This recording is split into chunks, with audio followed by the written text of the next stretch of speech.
차으티체 성의 돌벽은 4세기가 넘는 침묵 속에서도 여전히 속삭이는 듯합니다.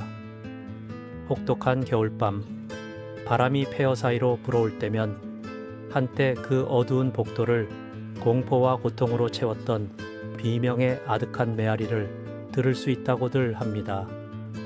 한때 그녀가 갇혔던 탑 위로 감히 올라간다면 차가운 바닥의 돌에 여전히 스며있는 듯한 피의 금속성 냄새와 거의 구역질이 날 정도로 썩은 듯한 단내가 섞여 공기 중에 느껴질지도 모릅니다. 때는 천빔객 10년이었습니다. 요새 안에는 귀족 혈통의 한 여인이 벌거벗은 채 욕조에 앉아 있었는데 욕조에는 물이 아닌 더 어둡고 끈적이며 차가운 공기에 닿아 김이 나는 액체가 담겨 있었습니다. 흔들리는 촛불은 그녀의 창백하고 이미 세월의 흔적이 역력한 피부를 감싼 짙은 붉은색을 반짝이게 했습니다. 시간의 흐름을 막으려는 필사적인 노력에도 불구하고 노화의 흔적은 점점 더 많아졌습니다. 따뜻한 목욕물 표면에 손을 대면서 그녀는 그 의식이 자신에게 젊음과 아름다움 그리고 힘을 되돌려 줄 것이라고 온 마음을 다해 믿었습니다. 그 기괴한 욕조를 자신의 생명으로 채웠던 소녀는 더 이상 새벽을 보지 못할 것이었습니다. 겨우 16살이었습니다. 백작 부인의 머리를 빗어주다가 실수로 머리카락 한 올을 뽑아버리는 용서할 수 없는 죄를 저지른 농민 소녀였습니다. 그 때문에 그녀는 모든 것을 잃었습니다. 삶을, 육체를, 미래를, 영원한 젊음의 비밀을 발견했다고 믿는 여인에게 이것은 단지 또 하나의 필요한 희생일 뿐이었습니다. 이것은 엘리자베스 바토리의 이야기입니다. 여러 세대에 걸쳐 피의 백작 부인으로 알려진 인물입니다. 수세기 후에도 그 이름은 여전히 오싹함을 동반하여 발음됩니다. 그녀의 죄는 너무나 잔인해서 당시의 가장 냉혹한 수사관들조차도 그 세부 사항을 기록하는데 어려움을 겪었습니다. 그러나 괴물을 이해하려면 먼저 여자를 이해해야 합니다. 그리고 그녀를 만든 세상을요. 이 공포와 강박의 그림자 속으로 뛰어들기 전에 권력이 절대적이고 인간의 생명이 소모품이었던 시대에 사는 것이 무엇을 의미하는지 상상해 보십시오. 귀족으로 태어난다는 것이 처벌받지 않고 살인할 수 있음을 의미했던 곳, 그리고 젊음에 대한 욕망이 괴물 같은 것으로 변할 수 있었던 곳. 이것은 단지 끔찍한 전설이 아닙니다. 그것은 인간 영혼의 깊이를 비추는 어두운 거울입니다. 엘리자베스 바토리는 1560년 헝가리에서 가장 강력한 가문 중 하나에서 태어났습니다. 그 당시 바토리라는 이름은 동유럽 전역에서 영향력과 위상을 지니고 있었습니다. 그들은 용 사냥꾼, 뱀파이어 박멸자, 광대한 영지의 영주이자 두려움받는 정치 전략가였습니다. 그러나 영광과 명성 뒤에는 더 어두운 무언가가 있었습니다. 세대에 걸친 근친혼으로 얼룩진 혈통으로 귀족 혈통의 순수성을 추구하다가 보이지 않는 독처럼 축적된 정신질환과 정서적 불안정으로 이어졌습니다. 어린 시절부터 엘리자베스는 불길한 인물들로 둘러싸여 있었습니다.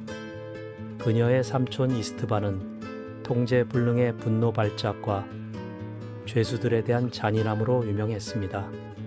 숙모 클라라는 흑마법을 수행하는 자로 두려움의 대상이었으며 어린 조카에게 약초, 묘약, 그리고 의학과 마법의 경계를 넘나드는 의식들의 숨겨진 길을 가르쳤습니다.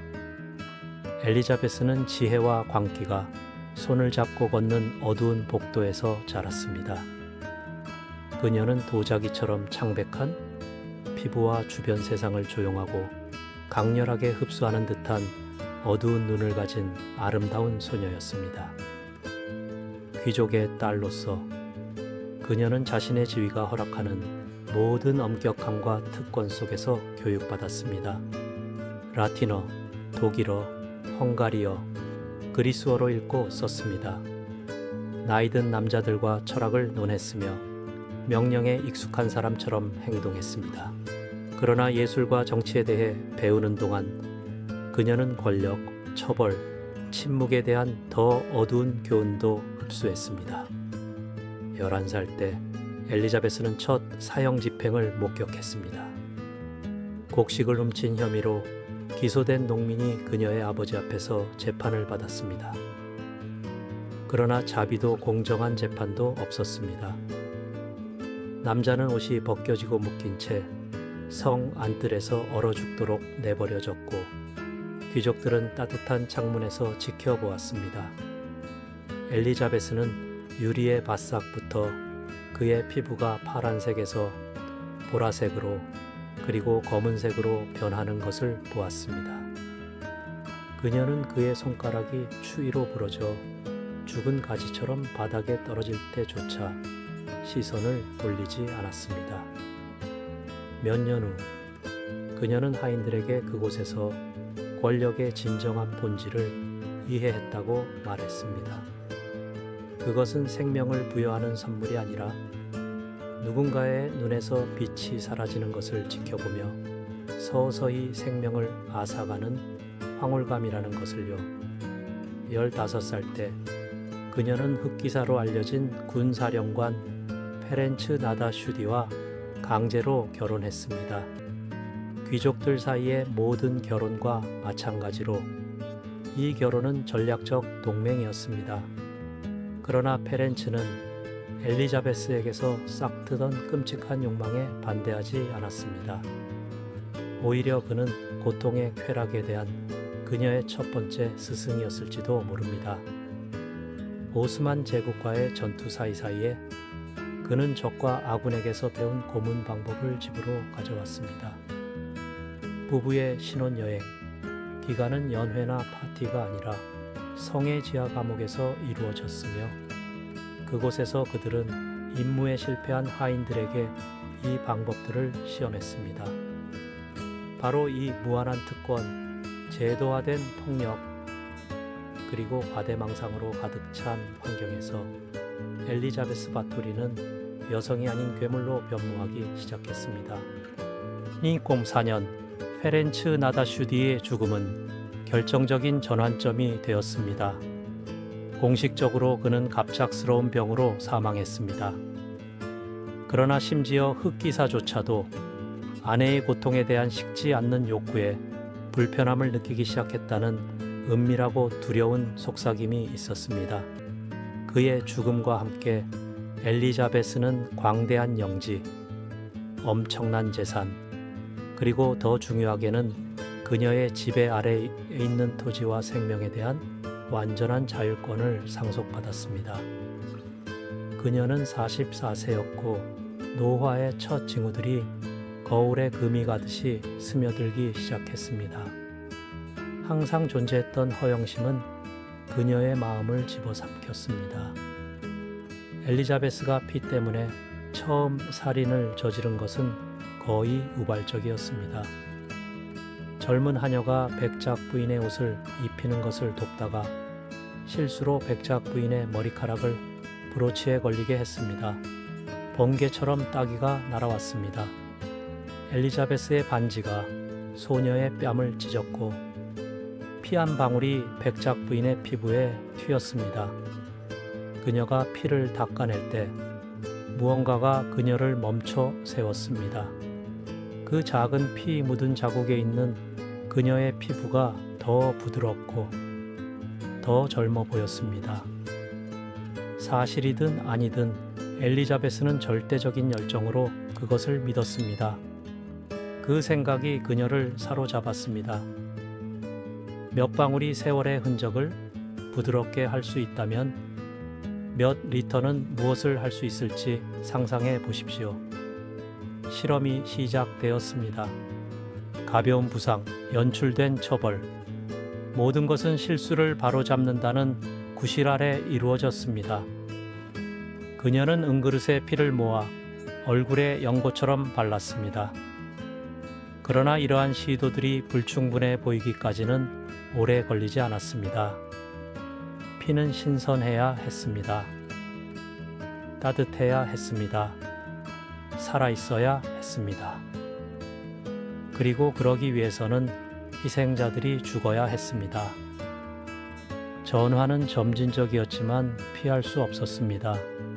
처음에는 2달에 한 번 하녀가 사라졌습니다. 그 다음에는 한 달에 한 번, 곧 매주 사라졌습니다. 엘리자베스는 젊고 아름다운 소녀들이 활력을 옮겨줄 수 있다고 믿으며 그들을 선택했습니다. 그녀는 대중적인 믿음과 숙모 클라라의 어두운 가르침을 혼합하여 자신만의 의식을 만들었습니다. 살인은 성의 두꺼운 지하 감옥에서 돌벽과 비명을 억누르는 두꺼운 커튼 사이에서 일어났습니다. 그녀는 혼자 일하지 않았습니다. 그녀는 각자 특정 역할을 맡은 친밀한 공범자 집단을 형성했습니다. 늙은 마녀 도르카는 그녀의 조언자이자 고문 전문가였습니다. 충실한 하녀 일로나가 희생자들을 유인하는 것을 도왔습니다.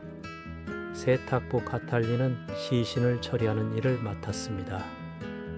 그리고 난쟁이 집행자 야노스는 가장 잔인한 명령을 헌신적으로 수행했습니다. 그들은 함께 죽음의 기계처럼 작동했습니다. 희생자들은 주변 농민들 중에서 일자리나 보호를 약속하며 모집되었습니다. 항상 젊고 항상 아름다웠습니다. 엘리자베스는 두려움과 고통이 피를 정화한다고 믿었으며 그래서 가능한 한 고통을 연장했습니다. 일부 소녀들은 죽기 전 며칠 동안 고통에 시달렸습니다. 방법은 다양했습니다. 불에 달군 쇠, 손톱 밑에 바늘, 구타, 모든 방울을 모으기 위한 정교한 절개. 그녀가 가장 선호하는 기술은 희생자를 손목으로 매달아 천천히 절개하여 피가 욕조로 직접 흘러내리도록 하는 것이었습니다. 성은 도살장으로 변했습니다. 시체는 묻히거나 강에 버려지거나 단순히 동물들에게 남겨졌습니다. 죽음의 냄새는 향과 약초로 위장되어 아래층 복도에 스며들었습니다. 그러나 결코 완전히 사라지지는 않았습니다. 거의 6년 동안 아무도 간섭하지 않았습니다. 가난한 사람들이 거의 가치가 없던 세상에서 하녀들이 사라지는 것은 새로운 일이 아니었습니다. 당국은 뇌물을 받지 않을 때에는 단순히 눈을 감았습니다. 엘리자베스는 자신을 건드릴 수 없다고 느꼈습니다. 그러나 세월은 쏟아진 피에도 불구하고 그녀를 용서하지 않았습니다. 50세에 그녀의 아름다움은 시들었습니다. 주름은 늘어났고 눈은 빛을 잃었습니다. 그녀는 농민 피의 순수성을 의심하기 시작했습니다. 귀족의 피가 더 큰 힘을 가질 수 있을까? 그리고 마침내 그녀는 마지막 선을 넘었습니다. 그녀는 작은 귀족 가문에 젊은이들을 성으로 초대하여 교육을 마치도록 했습니다. 백작 부인의 명성을 믿고 가족들이 직접 보낸 소녀들이었습니다. 그들은 친절하게 환영받았지만 흔적도 없이 사라졌습니다. 첫 번째는 12몇 6세의 먼 친척 안나였습니다. 며칠간의 고문 끝에 사망했습니다. 부모님들이 받던 모든 것이 잘 되고 있다는 편지는 엘리자베스 자신이 세심하게 필체를 베껴 쓴 것이었습니다. 그러나 한 번의 실수가 그녀를 배신했습니다. 언젠가 그녀는 안나의 어머니가 알아보는 안나의 목걸이를 공개적으로 착용했습니다. 그때부터 의심은 커졌습니다. 가족들은 초대를 거부했습니다. 소문은 마른 짚에 불이 붙은 듯 퍼졌습니다. 그리고 마티아스 2세 국왕의 시선이 마침내 그녀에게 향했습니다. 젊은 귀족들 사이의 실종에 대한 첫 보고가 빈 궁정에 도달했을 때 헝가리의 마티아스 2세 국왕은 드문 기회를 보았습니다. 귀족 가문의 안전에 대한 우려 외에도 전략적인 이익이 있었습니다. 왕실은 바토리 가문의 빚을 지고 있었습니다. 만약 엘리자베스에게 유죄가 입증된다면 그는 그녀의 재산을 몰수하고 빚을 탕감할 명분을 얻을 수 있었습니다. 그래서 1960년 국왕은 헝가리의 팔라틴이자 엘리자베스의 고인이 된 남편의 친척인 죄르지 투르조에게 조사를 지시했습니다. 투르조는 체계적이고 총명하며 극도로 신중했습니다. 그는 백작 부인을 기소하려면 반박할 수 없는 증거가 필요하다는 것을 알았습니다.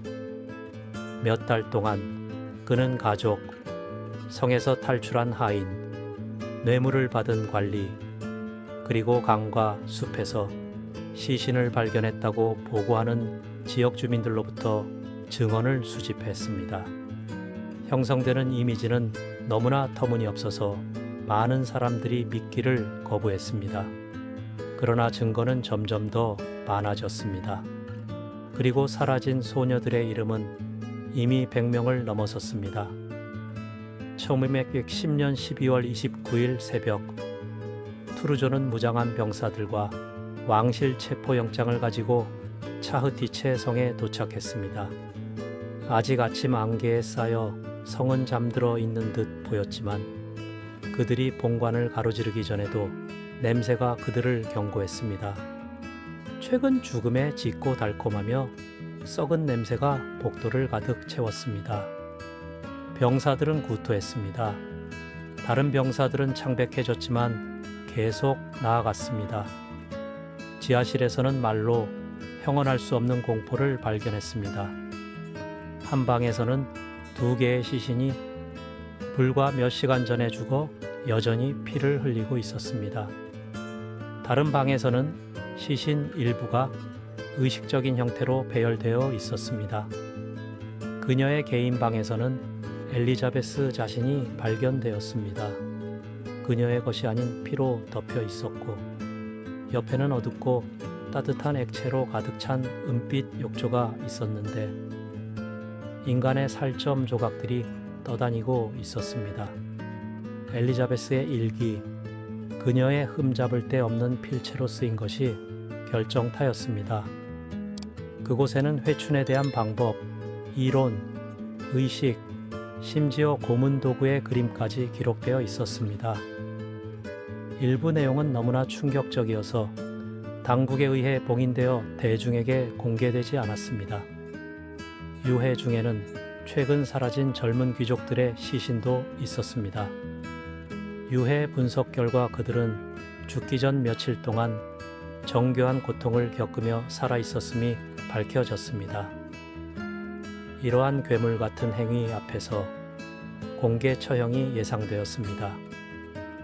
그러나 엘리자베스는 귀족이었습니다. 그리고 군주정은 위험한 선례를 만드는 것을 두려워했습니다. 그녀를 법적으로 유죄 판결하는 것은 다른 귀족들도 학대 혐의로 재판을 받을 수 있는 여지를 열어주는 것을 의미했습니다. 국왕은 주저했습니다. 고문관들은 두려워했습니다. 잔인하고 조용한 해결책은 다음 해에 나왔습니다. 엘리자베스는 정식 재판 없이 유죄 판결을 받았습니다. 그녀는 처형되지 않았지만 결코 자유를 되찾지 못할 것이었습니다. 1921년 그녀는 자신의 성탑에 산 채로 갇혔습니다. 석공들은 문을 벽돌로 봉쇄하고 음식 통과와 배설물 처리를 위한 작은 구멍만 남겼습니다. 창문은 빗장이 쳐졌습니다. 바깥 세상의 빛은 사라졌습니다. 침실, 기도실, 예배실의 세 방에 갇힌 엘리자베스는 완전한 고립 속에서 고통을 시작했습니다. 처음 몇 달 동안 그녀는 경비병들에게 소리치고 위협하고 명령했습니다. 자신의 사회적 지위가 자신을 구할 것이라고 맹세했습니다. 그러나 침묵만이 답했습니다. 시간이 지나면서 오만함은 광기로 바뀌었습니다. 경비병들은 그녀가 몇 시간 동안 혼잣말을 하고 유령과 함께 웃고 주문을 외웠다고 보고했습니다. 그녀는 자신이 죽인 젊은이들의 영혼을 본다고 말했습니다. 얼굴, 목소리, 고통을 묘사했습니다. 때로는 몇 년 전에 죽은 하녀들의 이름을 외치기도 했습니다. 다른 때에는 신의 용서를 애원했습니다. 햇빛, 움직임, 인간적인 접촉이 박탈된 엘리자베스는 쇠약해졌습니다. 한때 헝가리에서 가장 아름다운 여성 중 한 명으로 묘사되었던 그녀는 등이 굽은 그림자, 회색 피부, 텅 빈 눈을 가진 존재로 변했습니다. 그녀는 허락된 몇 안 되는 소유물 중 하나인 작은 거울 앞에 몇 시간씩 앉아 피가 결코 막지 못했던 노화를 응시했습니다. 1914년 8월 21일 새벽, 경비병들은 그녀가 죽어 있는 것을 발견했습니다. 그녀는 침대에 누워 눈을 감고 있었고 폭력의 흔적은 없었습니다. 그녀는 54세였습니다. 공식적인 사인은 자연사였지만 일부는 독살이나 자살에 대해 속삭였습니다. 그러나 많은 사람들에게 가장 큰 아이러니는 이것이었습니다. 수년간 죽음을 피하려 애썼음에도 불구하고 그녀는 다른 어떤 필멸의 존재와 마찬가지로 고독하고 잊히고 패배한 채 쓰러졌습니다. 그녀의 시신은 지역교회에 조용히 묻혔습니다. 그러나 주민들은 항의했습니다. 그들은 신성한 땅에 살인자의 유해를 받아들일 수 없었습니다. 얼마 지나지 않아 뼈들은 제거되어 알 수 없는 곳에 있는 바톨이 가문의 묘지로 옮겨졌습니다. 무덤에는 표식이 없었습니다. 꽃도 묘비명도 없었습니다. 오직 침묵만이 있었습니다. 버려진 성은 식물과 전설에 휩싸였습니다. 그리고 오늘날에도 어떤 밤 동풍이 불어올 때면 한때 그 지하 감옥에서 울려 퍼지던 비명의 메아리를 들을 수 있다고들 합니다. 엘리자베스 바토리의 죽음은 그녀의 이야기를 끝내지 못했습니다. 단지 그 형태를 바꾸었을 뿐입니다. 빠르게 그녀의 범죄에 대한 세부 사항들은 법정 기록 페이지를 넘어 유럽 집단 상상 속에 스며들었습니다. 시간이 흐르면서 실제 여성은 전설과 과장의 층 아래로 사라졌습니다. 그녀는 뱀파이어, 마녀, 악마적인 존재로 묘사되기 시작했습니다. 책, 연극, 그리고 수세기 후에는 영화가 피해 백작 부인의 형상을 영원히 각인하는 데 도움이 되었습니다. 그러나 이 과정에서 사라진 것은 더 무서운 진실이었습니다. 엘리자베스는 신화 속 괴물이 아니었습니다. 그녀는 인간이었습니다. 그녀의 전기에서 현실과 허구를 분리하려는 시도는 어려운 일입니다. 많은 원본 문서가 유실되었습니다. 다른 것들은 고의적으로 파괴되었습니다. 우리가 확실히 아는 것은 수십 명, 아마도 수백 명의 젊은이들이 그녀의 명령 아래 죽었으며 이는 허영심, 광기, 그리고 절대 권력으로 부추겨진 고통의 순환이었다는 것입니다. 엘리자베스가 심각한 정신질환을 앓았다는 데는 의심의 여지가 없습니다. 그러나 모든 것을 고립된 광기에 돌리는 것은 오류일 것입니다. 엘리자베스는 또한 가장 가난한 사람들의 비인간화를 허용, 그리고 때로는 장려, 한 사회의 산물이기도 했습니다. 17세기 헝가리의 봉건 구조에서 농민의 생명은 귀족의 침묵보다 가치가 낮았습니다. 엘리자베스 희생자들의 비명은 수년 동안 아무도 듣지 못한 채 울려 퍼졌습니다. 아니, 더 정확히 말하면 아무도 감히 들으려 하지 않았습니다. 당국은 방조로 공범이었습니다. 두려움이나 편애 때문에 협력했던 하인들은 죽음의 기계가 계속 작동하도록 도왔습니다. 그리고 동맹으로 보호받던 귀족 가문들은 명백한 징후들을 무시하는 것을 선호했습니다. 그들의 딸들마저 사라지기 시작할 때까지는요. 이 이야기에는 특히 잔인한 측면이 있습니다. 희생자들의 신원입니다. 대부분은 14세에서 20세 사이의 소녀들이었습니다. 그들은 일 배움, 기회를 찾아 성으로 왔습니다. 그들은 꿈, 두려움, 희망을 가지고 있었습니다. 일부는 가족을 부양하고 싶어 했습니다. 다른 일부는 가난에서 벗어나고 싶어 했습니다. 그들의 이름은 책에 거의 등장하지 않습니다. 그러나 법정 기록에는 여전히 울려 퍼집니다. 개들에게 갈갈이 찢긴 안나, 불에 달군 쇠로 낙인 찍힌 카타, 구타당해 죽은 폴라. 이들 각자는 얼굴, 이야기, 그리고 늙기를 거부한 한 여인의 강박으로 인해 중단된 삶을 가지고 있었습니다. 엘리자베스 바토리의 일생에서 가장 강력한 메시지는 단순히 그녀의 괴물 같음에 있지 않습니다. 그것은 그녀의 등장을 가능하게 한 구조에 있습니다. 사회적 지위에 의해 보호받는 권력 남용은 파괴적인 무기입니다. 현대 연쇄 살인범들을 정의하는 심리적 특성들, 공감의 부재, 통제 욕구, 존경할 만한 외관 아래 잔악 행위를 숨기는 능력. 이 모두 그녀에게 존재했습니다. 차이점은 엘리자베스는 제도적, 사회적 보호를 받으며 행동했다는 것입니다. 당시 사회는 악을 억제하는 데 실패했습니다. 그것이 무시하기에는 너무나 스캔들스러워질 때까지. 그리고 여전히 그것은 정당하게 처벌받지 않았습니다. 백작 부인은 재판을 받지 않았습니다. 법원의 판결을 듣지 못했습니다. 그녀가 야기한 비명에 대해 책임을 지지 않았습니다. 그녀의 처벌은 망각, 침묵 시간이었습니다. 그러나 훨씬 더 불안한 것이 있습니다. 그녀의 동기의 친숙함입니다. 오늘날 우리는 피로 목욕하지 않습니다. 그러나 우리는 젊음, 아름다움, 이미지에 집착하는 문화 속에서 살고 있습니다. 외모 숭배는 그 자체의 폭력을 낳습니다. 미묘하고 사회적으로 용인되지만 때로는 똑같이 파괴적인 폭력입니다. 엘리자베스가 들고 있던 거울은 여전히 우리 앞에 있습니다. 그리고 그녀가 우리에게 던지는 질문은 남아 있습니다. 우리는 시간을 부정하기 위해 어디까지 갈 준비가 되어 있습니까? 어쩌면 엘리자베스 바토리 이야기의 진정한 공포는 사망자 순화 방법에 있지 않을지도 모릅니다.